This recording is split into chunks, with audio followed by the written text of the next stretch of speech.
all formulas in Excel starts with the equals symbol.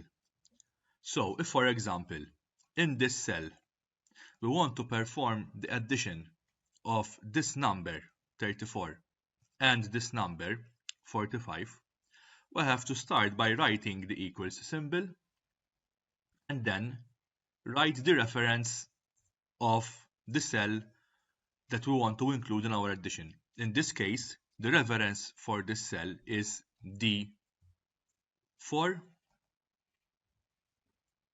Since we're going to do an addition, we write the plus symbol and then we write the reference of the other cell. In this case, it is E4.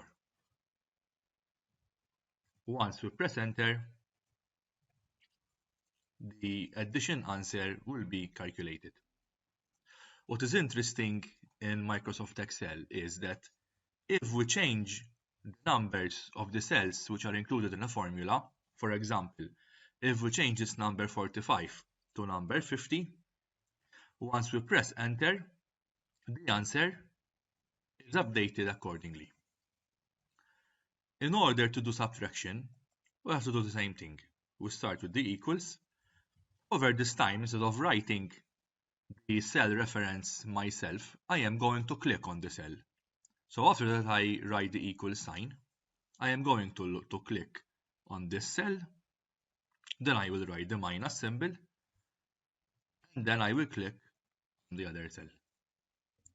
I press enter, and that is the subtraction answer. Multiplication is carried out using the asterisk symbol. So if I want to perform the multiplication of 34 by 3, I start by writing the equal sign, I select this cell, asterisk to indicate that it is going to be a multiplication, and I will select the other cell. Press enter, and that is the answer.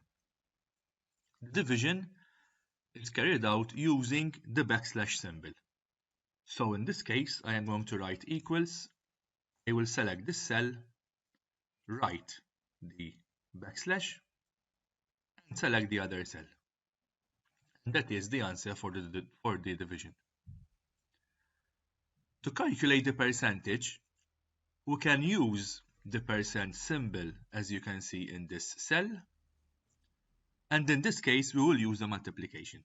So we start by writing the equals, select that cell, we will multiply it by the cell that includes the percentage value. To raise a number to a particular power, we use the caret symbol.